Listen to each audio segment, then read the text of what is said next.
If you really want to hear it, I'll do it.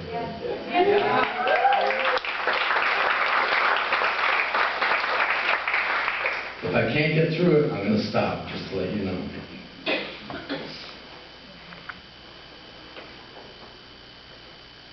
At times, I almost dream. I too have spent a life the sage's way, and tread once more familiar paths. Perchance I perished in an arrogant self-reliance an age ago, and in that act, a prayer for one more chance went up so earnest, so instinct with better light let in by death, that life was blotted out not so completely.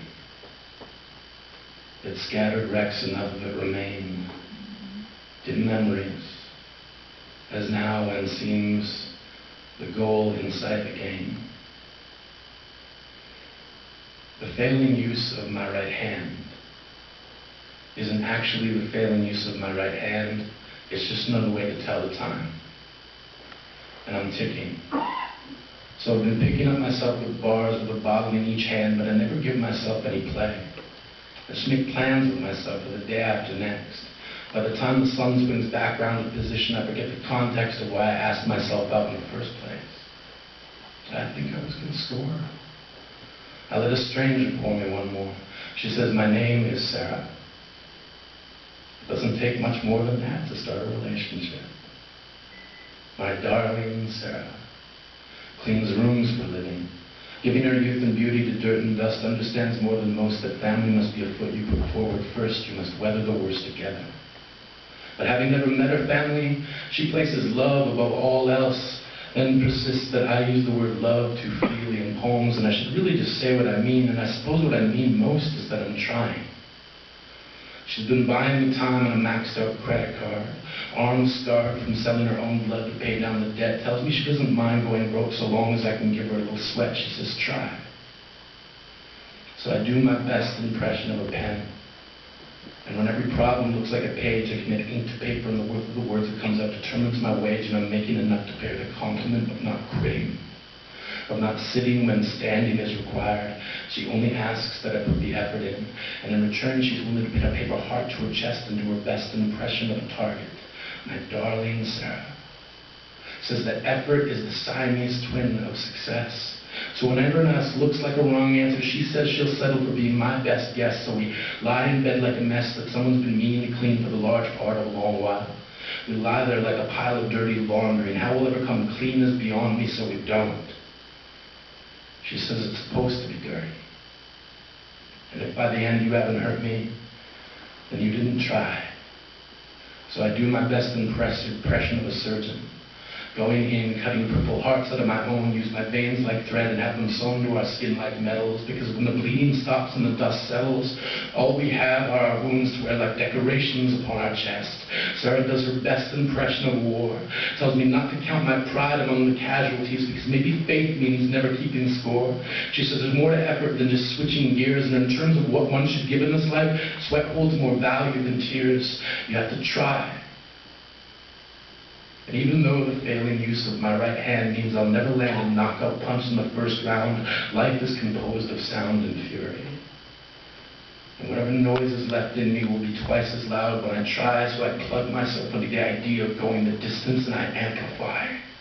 My darling Sarah has a throat like a vase that sings her words into bloom. She's got a voice like perfume that's been sticking to my clothes so everyone knows where I've been sleeping. She's been keeping me so close, you could use my body as evidence, pull her fingerprints as proof that she's been on top so often she's starting to look like my roof. But a real sexy roof. And she doesn't leak. Unless you count the crying. She does that sometimes. Worries that she's just a backup plan. My darling Sarah, I've lived long enough to learn too many options can kill a man.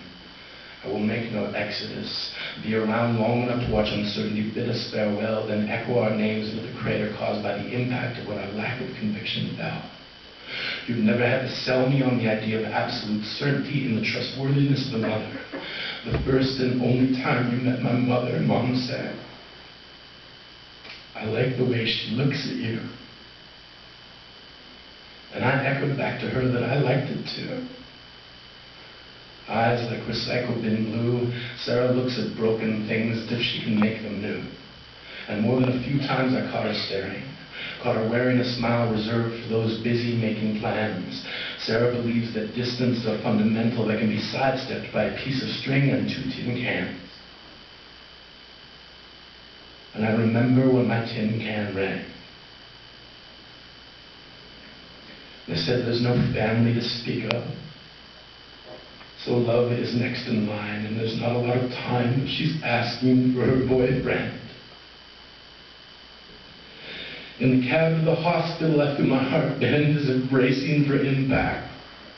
So I do my best impression of a man and face back that's opposed to her. A doctor spares me his attempts to skirt around the issue. They can't stop the bleeding. And the failing use of Sarah's heart isn't actually the failing use of Sarah's heart, it's just another way to tell the time. My darling Sarah, I was holding your hand when you died. And even though the failing use of my right hand prevented me from feeling you leave, I tried.